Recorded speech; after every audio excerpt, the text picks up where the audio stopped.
Jangan lupa subscribe di YouTube channel Metro TV News dan juga nyalakan notifikasinya. Pemirsa, 3 klub peserta Liga 1 ketahuan menggunakan sponsor situs judi. Judi yang sejatinya dilarang di Republik ini justru berani penetrasi di ranah olahraga, khususnya di sepak bola nasional. Sejauh mana judi telah masuk dalam persepakbolaan nasional dan apa dampaknya jika judi telah mempengaruhi jalannya kompetisi olahraga nasional? Untuk membahasnya telah bergabung dengan kami Anton Sanjoyo, pengamat sepak bola nasional. Kita juga sudah mengundang dari pihak Liga 1 dan juga PSSI, namun masih belum bisa bergabung pada kesempatan pagi hari ini. Kita akan segera sapa Bung Joy. Selamat pagi, salam sehat Bung Joy. Selamat pagi, salam sehat. Baik, di studio ada Eva dan Reno. Bung Joy, 3 klub Liga 1 kebobolan sponsor situs judi. Bagaimana sebetulnya filter sponsorship untuk sebuah klub di Indonesia, Bung Joy? Ya, itu pasti sudah diatur oleh dalam hal ini operator Liga Indonesia ya, PT Liga Indonesia Baru.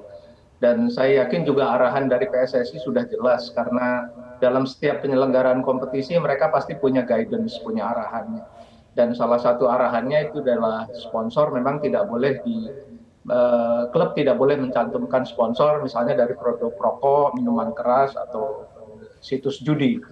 Tapi apakah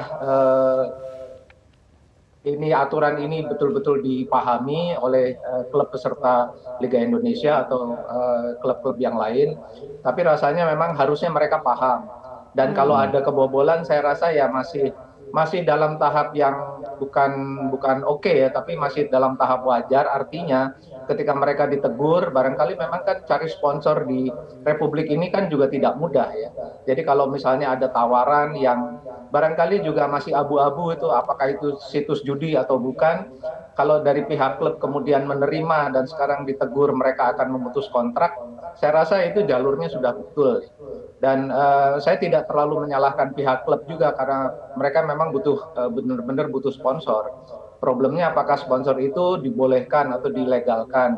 Kalau judi jelas tidak boleh karena di Republik ini kan memang undang-undang menyatakan bahwa tidak boleh ada perjudian dalam bentuk apapun. Dan ini sekarang lagi rame juga, Kapolri baru saja juga bicara mengenai situs judi online. Jadi rasanya ini kasus ini memang sedang marak. Tapi respon dari klub saya rasa sudah benar. PSSI pun rasanya juga sudah melakukan langkah-langkah yang baik ya. Dan rasanya ini ke depan memang untuk pembelajaran kita semua bahwa aturan-aturan yang ada di Liga Indonesia memang harus dipatuhi dan harus ada yang kontrol. Ini saya rasa lebih karena kurang kontrol aja ya. Baik, Bung Joy, tadi Anda katakan ada 3 hal setidaknya ya untuk dilarang begitu sebagai sponsor di Indonesia seperti rokok, minuman keras dan juga perjudian begitu. Nah, sebetulnya kan ketika sebuah klub ingin menjadikan suatu institusi untuk menjadi sponsor ini kan harus mempelajari betul ya, harus pelajari betul latar belakang dari perusahaan itu, kemudian bergerak di bidang usaha apa dan seterusnya. Ini berarti 3 klub yang terlanjur menggunakan aplikasi judi ini sebagai sponsor, mereka tidak melakukan pembelajaran atau riset terkait dengan perusahaan itu? Iya, saya rasa memang mereka alpa yang melakukan itu dan itu harus jadi sekali lagi harus jadi pembelajaran karena aturannya saya rasa udah jelas ya. Saya tidak pernah melihat aturan guidance-nya itu secara detail, tapi harusnya ada. Karena saya waktu bikin liga anak-anak pun saya bikin aturan mengenai itu tidak boleh disponsori rokok, minuman keras gitu. Dan kami sosialisasikan itu. Jadi saya yakin PSSI dan PT LIB juga sudah melakukan. Hanya memang saya juga paham ya di klub-klub ini kan cari sponsor tidak mudah sekali lagi. Sehingga ketika ada tawaran barangkali deadline-nya sudah mepet, sudah harus ikut kompetisi, sudah harus menggaji banyak hal ya, harus membiayai overhead cost, harus membiayai latihan, menggaji pemain. Jadi barangkali itu langkah-langkah yang kurang teliti, tapi memang ketika mereka menyadarinya dan mereka akan menghentikan, saya rasa itu sudah bagus ya. Tidak perlu ada sanksi yang keras lah, karena memang kita masih dalam tahap belajar. Sponsorship di PT LIB juga masih dalam tahap belajar. Kita kan masih dalam tahap itu ya. Jadi rasanya kalau mereka dipanggil, kamu tidak boleh dengan sponsor ini, dan mereka patuh, rasanya ya sudah cukup lah. Ke depan lagi tidak boleh. Kira-kira gitu.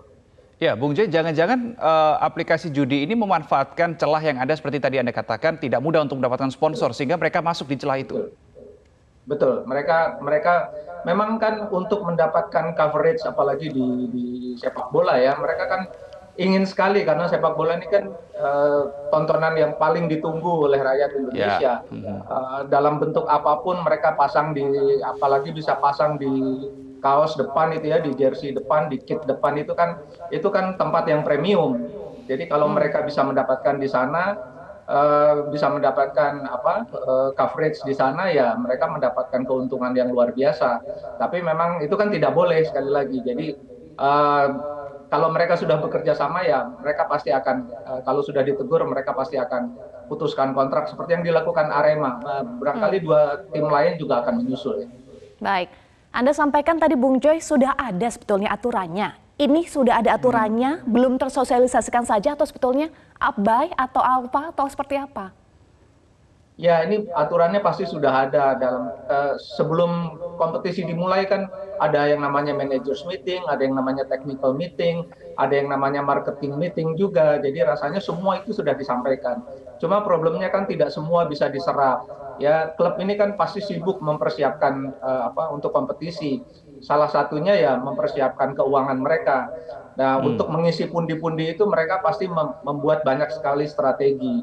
Nah, ini kan pengawasannya kan memang harus ketat dan PT LIB sendiri menurut saya juga alpa. PSSI juga alpa. Jadi, kalaupun yang ditegur bukan saja klub tapi juga PT LIB dan PSSI. Tapi ya menurut saya ini pelanggarannya belum terlalu fatal lah. Kalaupun sudah ada mereka pasang di kaos atau di jersey latihan, saya rasa itu ya masih tahap wajar lah.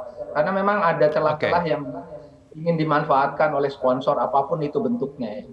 Baik, Bung Joy, kalau kita melihat beberapa komentar begitu yang beredar di masyarakat, mereka menduga, ada dugaan ketika situs judi atau rumah judi ini menjadi sponsor sebuah klub sepak bola, jangan-jangan persepak bola nasional kita juga sudah disusupi oleh praktik judi untuk pengaturan skor misalnya.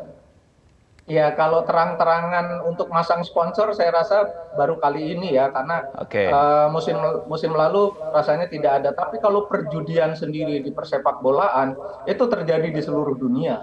Dan Indonesia salah satu surga ya, surga untuk perjudian itu. Tapi kan perjudian itu tidak masuk ke dalam ranah sepak bola secara terang-terangan. Jadi mereka memang berjudi di rumah judi online, barangkali juga di perjudian di bandar-bandar judi yang tidak terdeteksi dan dimainkan sebetulnya di ranah yang sangat hitam ya, dan itu pasti terjadi. Dan kemudian juga kan pernah ada tuduhan bahwa sepak bola kita diatur oleh bandar judi dan macam-macam.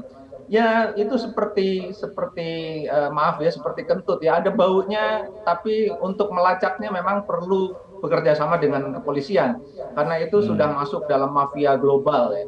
Dan bukan hanya di Indonesia, bahkan di liga yang paling ketat seperti di Inggris pun pernah terinfeksi. Liga-liga Eropa pun saya rasa sampai sekarang masih ada lah, meskipun mereka tidak berani terang-terangan. Jadi lebih banyak di negara dunia ketiga, di Indonesia, di Vietnam, apalagi Cina sampai sekarang masih ampun-ampunan ya dengan perjudian di sepak bola, sehingga mereka sebetulnya untuk level dunia mereka belum bisa beranjak jauh. Karena apa? Karena Cina ini terinfeksi dengan perjudian sepak bola luar biasa. Indonesia menurut saya masih ada juga lah, tapi memang harus bekerja sama dengan kepolisian.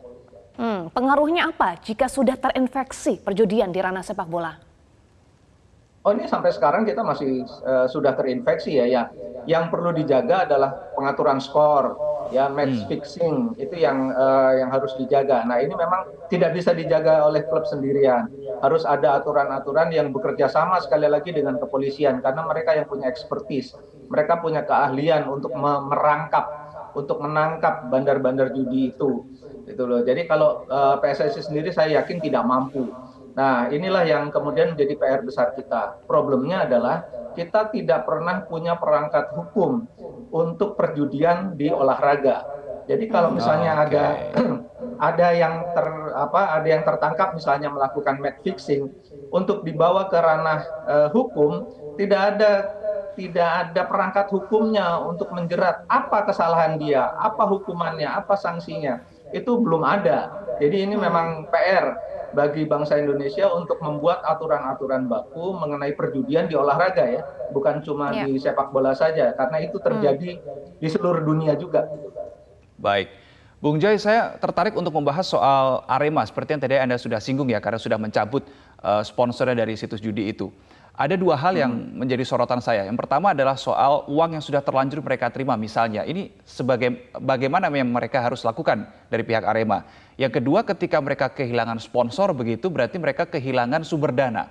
Apa dalam waktu dekat yang harus cepat dilakukan oleh pihak Arema?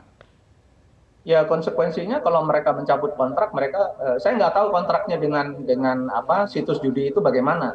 Apakah ada klausul-klausul yang menyatakan kalau kontrak itu batal mereka harus mengembalikan misalnya gitu. Tapi ada baiknya mereka harus mengubah citra kan, sebagai klub yang disponsori perjudian mereka memutus kontrak dan mereka menurut saya harus mengembalikan, misalnya sudah ada dana X rupiah yang mereka kembalikan. Nah, bagaimana mereka menutupi itu ya? Mereka harus lebih kreatif, dalam melakukan pencarian sponsor. Karena sepak bola itu menurut saya kalau apalagi pada level Liga 1 itu mudah sekali mencari sponsor ya.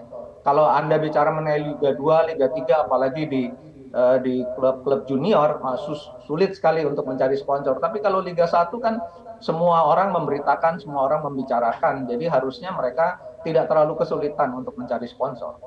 Baik. Lalu bagaimana dengan konsekuensi hukum dan juga sanksi bagi klub karena sudah ada laporan ke polisi, Bung Joy? Ya ini tinggal bagaimana polisi menyikapi hal ini ya.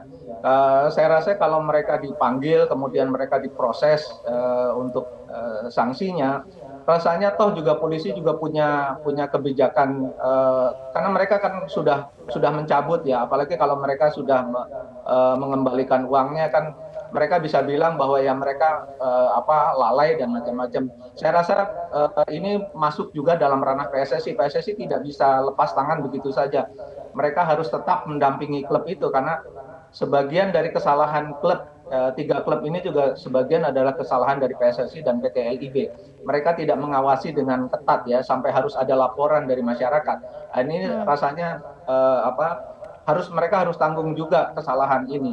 Tapi saya rasa ini kesalahan belum terlalu fatal lah ya, karena mereka langsung menyadari. Nah, ke depan memang PT LIB harus lebih ketat, harus lebih ada tangan-tangan yang mengawasi.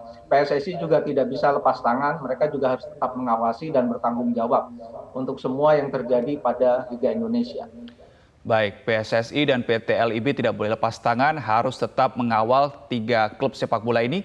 Terima kasih Bung Joy, pengamat sepak bola nasional sudah bergabung bersama kami pagi hari ini di Metro Pagi Prime Time. Salam sehat, Bung Joy.